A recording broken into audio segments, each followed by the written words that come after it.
El especialista responde. ¿Cómo están ustedes? Bienvenidos a una nueva temporada del Especialista Responde, un programa dedicado a hablar de patologías, tratamientos, diagnósticos y en que cada semana los doctores nos acompañan para dilucidar todas sus preguntas. La influenza y la neumonía figuran entre las 5 primeras causas de muerte en Chile. No son simples resfríos, son patologías a las que hay que prestarle atención y sobre todo prevenir. ¿Cómo lo hacemos?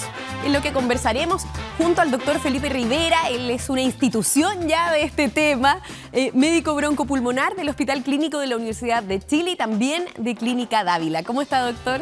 Muy bien, muchas gracias.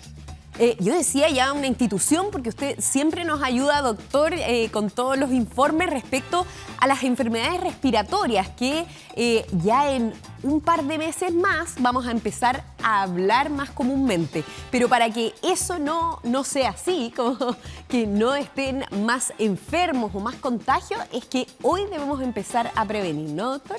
Absolutamente.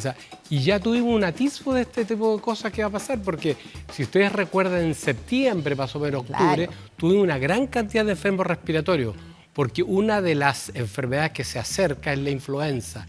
Y hay un tipo de influenza que es la influenza tipo A, H1N1, H3N2, y específicamente la H3N2, un tipo especial que usted nombró delante, que es el subclado, ¿no es cierto?, K, tiene una patología, una manera de contagiarse muy fácil.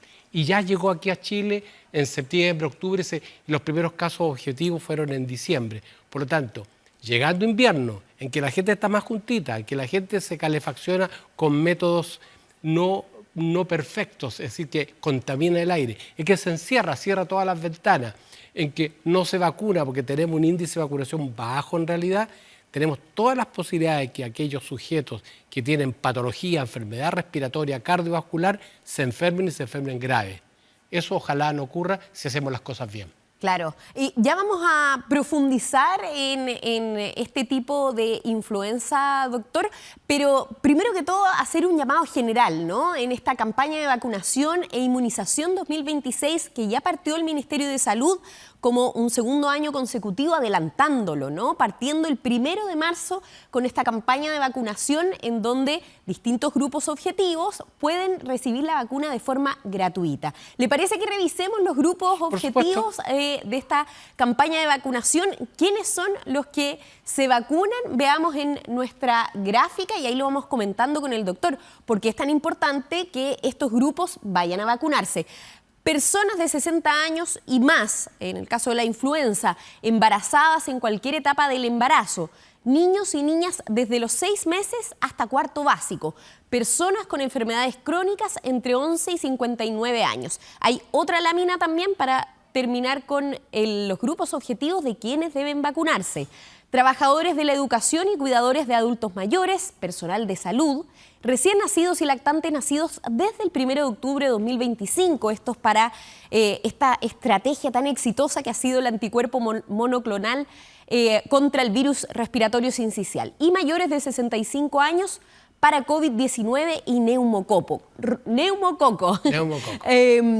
Doctor, esto es a grandes rasgos los grupos objetivos de vacunación para COVID-19, influenza, coqueluche y neumococo. ¿Vamos diferenciando esas enfermedades? Correcto. A ver, si uno lee exactamente lo que ocupa la campaña 2026, son 5 enfermedades. La influenza, COVID-19, coqueluche, neumonía y ¿BRS o...? BRS, perdón, respiratorio sincicial. ¿Qué significa esto? Que a esas enfermedades tenemos que prevenirlas. Y esas enfermedades, la gran mayoría, tienen la forma de prevenirlo. Si usted ve ahí, mayores de 60 años, influenza, mayores de 65 años, COVID-19.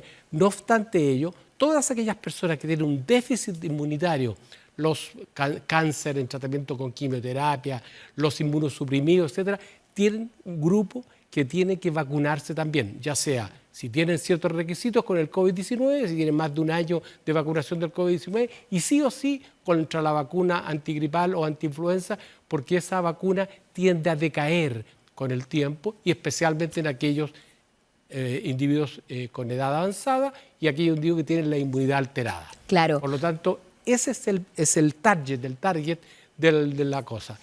Individuos, 60, 65 años, influenza COVID-19 y aquellas, las embarazadas. ¿Por qué las embarazadas? Porque son dos seres. Un ser que está por nacer, que queremos que nazca con los anticuerpos, para eso se vacuna con, ¿no es cierto?, con el VRS, ¿ya? Y los niños chiquititos cuando recién nacen, el Nirsevimab, ¿no es cierto?, que es el anticuerpo monoclonal, y la influenza, tal como usted dijo, que nos va a acompañar durante el invierno y el otoño, ojalá como amiga y no como enemiga. Claro.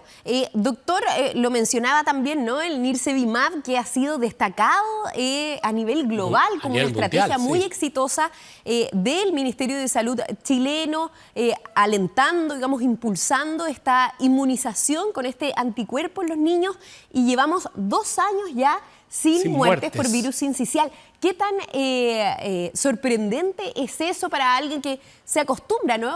Uno se termina acostumbrando a algo que no necesariamente está en otros países. A ver, yo en realidad lo quiero hacer comparable con otra cosa que a mí me sorprendió.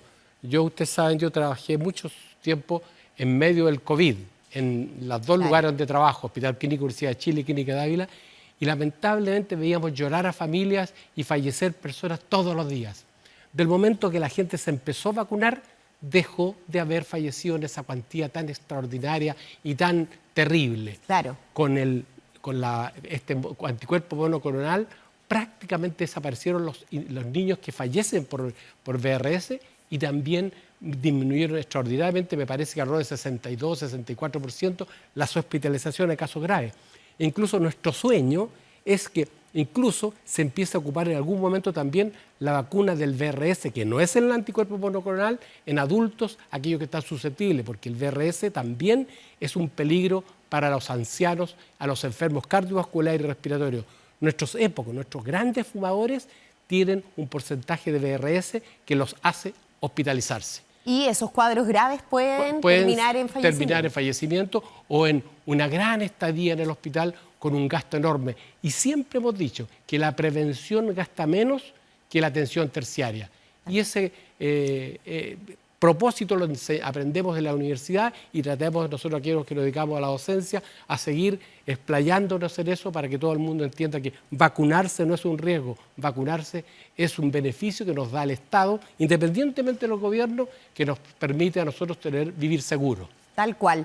Doctor, asimismo, y usted ya lo mencionaba, ¿no?, todo lo que pasamos con el COVID-19, esta terapia de shock que significó la pandemia y en la cual afortunadamente Chile estuvo muy comprometido con el tema de la inmunización. Teníamos altas tasas de vacunación que permitieron que nos recuperáramos, que dejara de morir personas en los hospitales, en las clínicas, pero la vacunación contra el COVID-19 ha caído violentamente, ha caído muchísimo. Los mismos adultos mayores, cuando hemos hecho notas sobre la vacunación, todos muy comprometidos con vacunarse contra la influenza, pero cuando le preguntamos por el COVID-19 tienden a tener una reacción más reticente. ¿Qué les diría a todos ellos, sobre todo a los adultos mayores que pueden vacunarse contra el COVID-19 y que no lo hacen? Solo el 20% del grupo objetivo fue en la campaña pasada. A ver, lo que pasa es que contra la vacuna del COVID se han dicho un montón de mitos, y tenemos un enemigo terrible, que son las redes sociales, el Internet, y lamentablemente líderes de algunos países incluso en contra de este tipo de vacunación.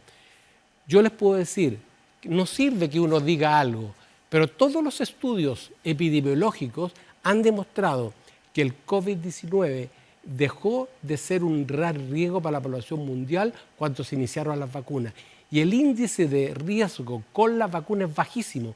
Cuando uno se toma una aspirina puede sangrar del estómago y que le pase algo grave, pero las ventajas que produce ese medicamento es altísimo. Son muchísimo mayores que los riesgos. Ocurre con la vacuna. La vacuna en general del COVID produce molestias, fiebre, dolor en el hombro, un poquito de decaimiento. Hay algunas vacunas que nos produjeron un porcentaje pequeño de tromboembolismo pulmonar, coágulo en el pulmón, que la de un laboratorio que prácticamente no se está utilizando. Hay otros individuos que han hecho otras cosas, pero los millones y millones de gente que se vacunaron dejaron de tener cuadros graves. Y de hecho, nadie le tiene miedo ya al COVID-19. Hay un montón de gente que dice, no, yo no me voy a curar, pero sí le tienen miedo a la influenza. Claro. Y son ambos vacunas seguras, que son vacunas que nadie le va a dar una enfermedad por la vacuna, porque son virus o muertos o pedacitos de virus, claro. ADN, que son la partícula del virus que produce la producción de anticuerpos. Tal cual. Entonces, un llamado a insistir en buscar también los hechos. Ustedes mismos en sus casas pueden buscar esos hechos, esos estudios que ratifican no solo la efectividad, sino la seguridad de estas vacunas.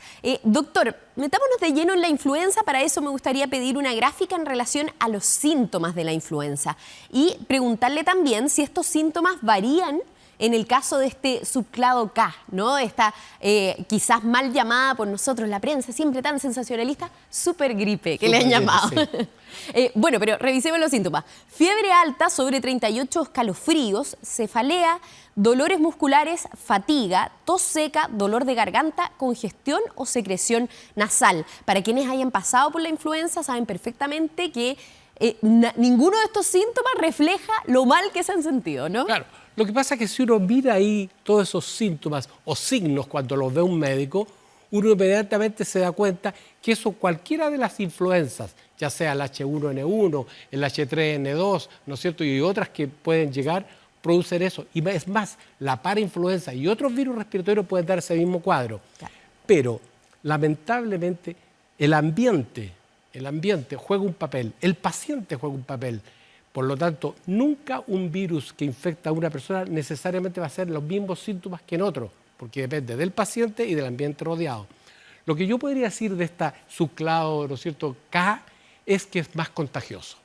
Tiene algunas particularidades en su forma de ser, para empezar con cosas muy complejas, la forma de meterse y salir de la célula para infectar otras células le es más fácil que los virus anteriores. Entonces, ¿qué es lo que pasa? Al ser más contagiosa, tiene la posibilidad de contagiar más gente. Si yo tengo en una población que se muere el 1 de cada 10.000 personas por una influenza, estoy inventando un número, no es eso, mucho más bajo que eso. Si llego a tener 1 millón de personas, evidentemente se va a morir mucho más. Entonces, en ese sentido nos tenemos que cuidar. Es más contagiosa, más fácil que si yo tengo influenza, contagie a la persona. Por lo tanto, la vacunación, el lavado de manos, el toser, no con las manos, porque después tocar a los demás individuos, toser con el codo, mascarilla, ojalá cambiársela cada 20 minutos, lavarse muy bien las manos y ventilar la casa.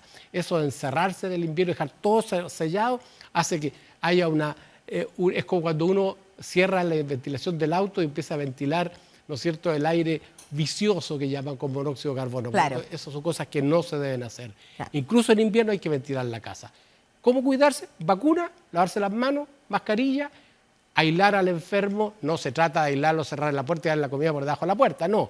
Pero una mascarilla de buena calidad y aquellas personas que se acerquen también.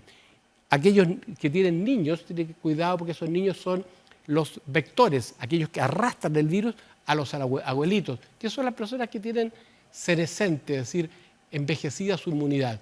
Y cuidado con los recién nacidos, los prematuros. Por eso existe lo que se llama una estrategia de capullo, que yo vacuno a los padres, a los cuidadores de los niñitos prematuros, de los niñitos recién nacidos. ¿Por qué? Porque al vacunarlos a ellos, la posibilidad de infectarlos a ellos es baja. Entonces es toda una estrategia que no es solamente la vacunación, siendo lo más importante, sino que un comportamiento de la ciudadanía acorde con una enfermedad que nos implica a todos. Si yo me vacuno, no solamente me cuido yo, cuido a mi entorno familiar y cuido a mis conciudadanos, como quien dice. Tal cual. Doctor, seguiremos conversando de las enfermedades respiratorias, profundizaremos también en el neumococo y el coqueluche, que no conversamos de eso habitualmente, la influenza se gana todos los espacios, pero antes vamos a hacer una breve pausa y comentarles también que sí, las cataratas son la principal causa de ceguera en el mundo y en la mayoría de los casos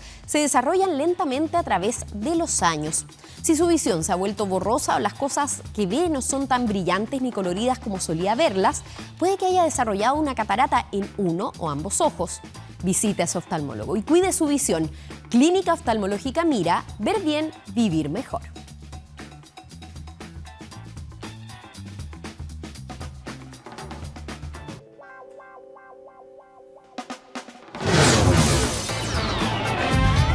El especialista responde.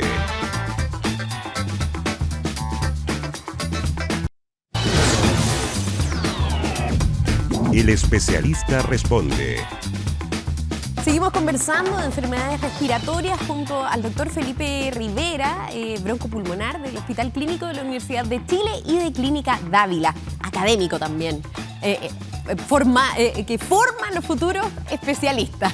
Doctor, neumococo. ¿Qué podemos decir del neumococo y por qué es tan necesario prevenir también frente a esta enfermedad? En Chile y en el mundo, la neumonía con germen conocido más frecuente es el neumococo. Hay estadísticas en algunos países que alrededor del 40% se produce neumonía producida por el neumococo y hay otras que es alrededor del 20 y tanto por ciento. Pero la gran mayoría de aquellos agentes conocidos es el neumococo. Este germen produce una neumonía que puede ser tremendamente grave. ¿Y en quiénes justamente?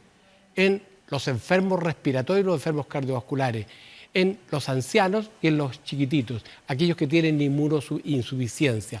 Entonces, por lo tanto, la manera de prevenirlo es una vacuna. Hay dos vacunas dos tipos de vacunas. Una vacuna que es la conjugada y otra vacuna es la polisacárido. La que usamos acá en Chile en general, el Servicio Nacional de Salud, o más bien dicho, el Estado chileno, usa la Neumo 23. Y esa se coloca en todo individuo mayor de 65 años, por norma.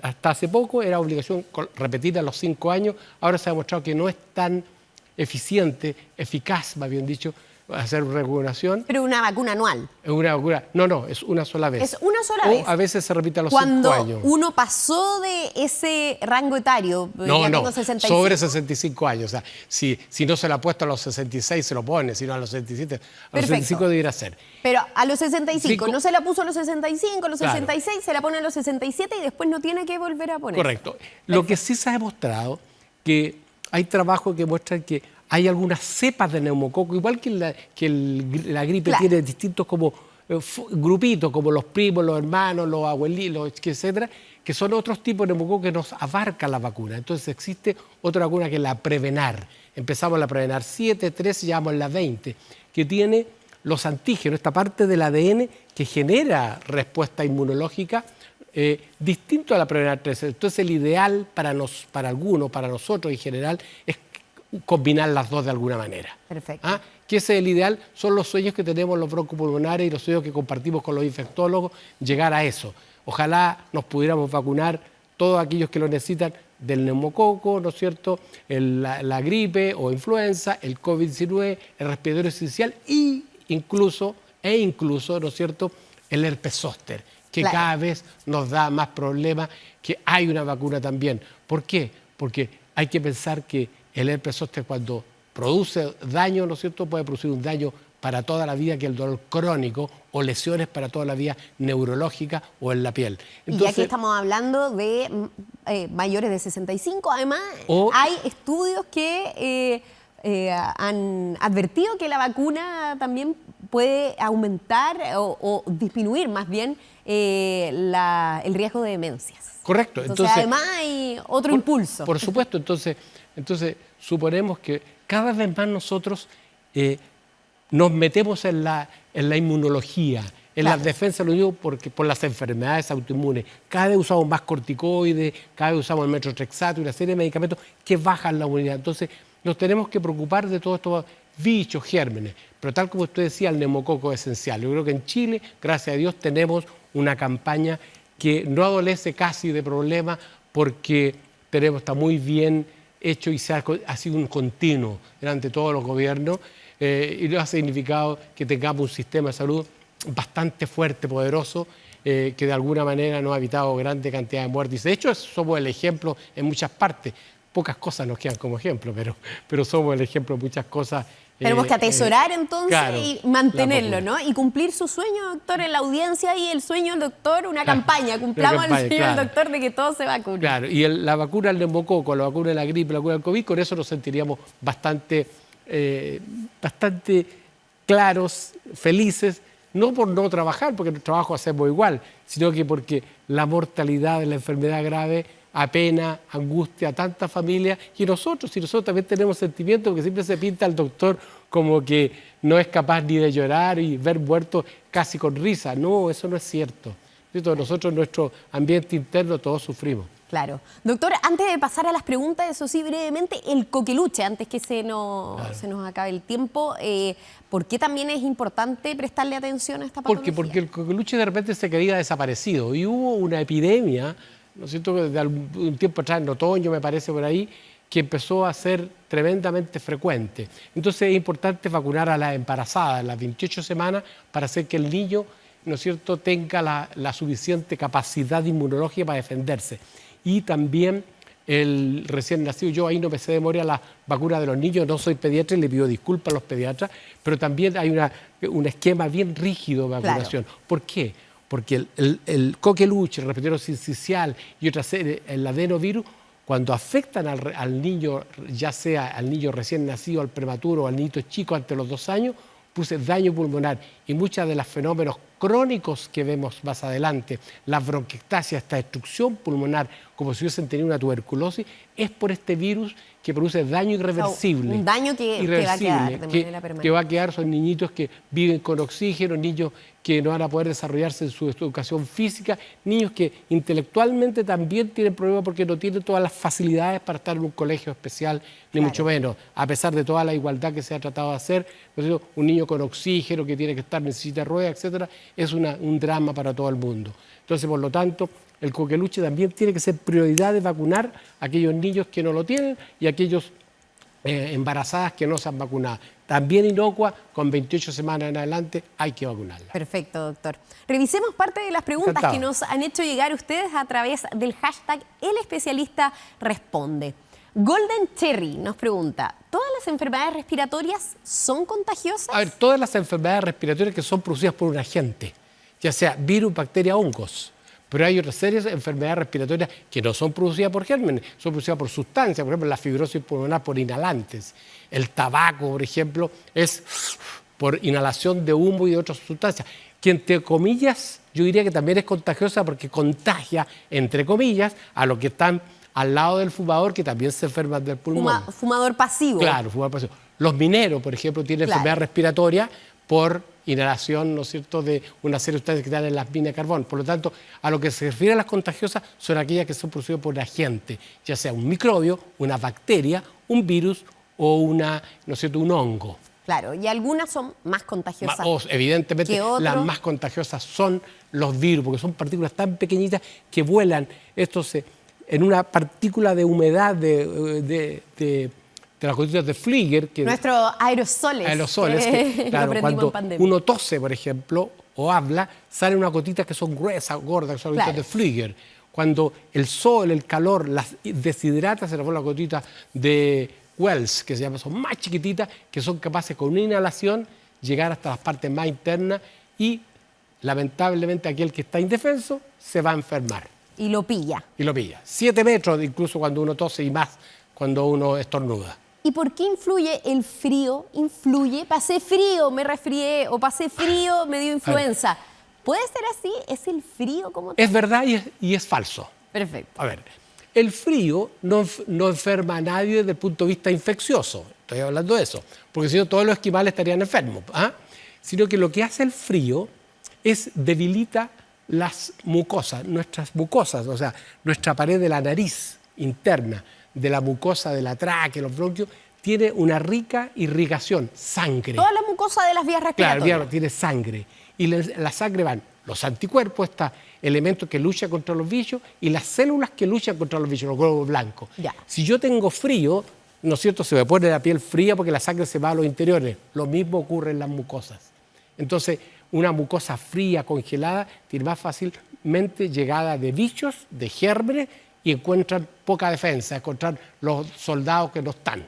Entonces, el frío, más un ambiente contaminado, irritación de la vía respiratoria, y llega al germen la fórmula perfecta. Por eso se habla que para que exista una enfermedad debe haber un trío que combina el individuo, el ambiente y el agente. Si las tres están perfectos, el imperfecto, que es el ser humano, va a caer. Perfecto. Doctor, empecé a hacer más preguntas. Nos quedan más preguntas, pero vamos a alcanzar a hacer una más porque el programa ya se nos fue volando. Sergio Fica pregunta, todo tipo de resfríos y gripes, ya sean graves o leves, ¿se deben tratar con antibióticos? Rotundamente no. No. O sea, primero que nada, el resfrío jamás antibióticos. Jamás. Ahora- Los adictos a la amoxicilina, No, jamás.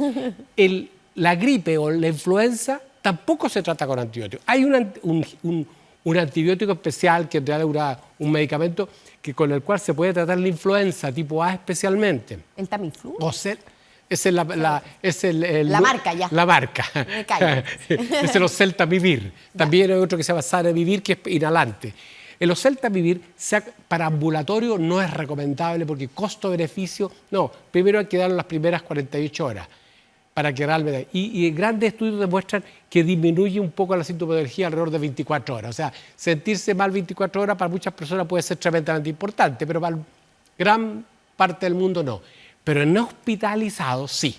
O sea, todo aquello que se hospitaliza por una influenza debe ser tratado con el Oseltamivir. Eso sí, aquel sí. Pero no es un antibiótico Pero la amoxicilina. automedicación, Jamás. absolutamente no. Y eso que voy a poner una además, si son benzatina porque estoy resfriado es una aberración. Aberración. Bueno, y yo siempre he dicho, y vuelvo a repetir, el antibiótico es el mejor sedante para la familia y para el médico, porque se siente tranquilo dándolo, porque dice, no me vaya a equivocar, porque cada vez los médicos están un poco más timoratos de pensar que lo van a demandar, lo van a llevar a la cárcel y empieza a hacer examen y dar hartos remedios. Yo creo que si hay una buena relación médico-paciente, una buena cosa que está aquí adentro y aquí adentro, uno va a hacer las cosas bien. Perfecto. O sea, nos fuimos con un mensaje completo del doctor. Doctor, ya se nos pasó el tiempo. Le agradezco muchísimo esta conversación que tuvimos. Para mí es un placer, además que usted es muy agradable va a hacer las preguntas. Gracias, doctor. Y a ustedes, vacúnese primero que todo y luego, o sea, durante la semana, y luego vea siempre, manténgase acá en sintonía con Canal 24 Horas. Que tenga una linda semana. Chao.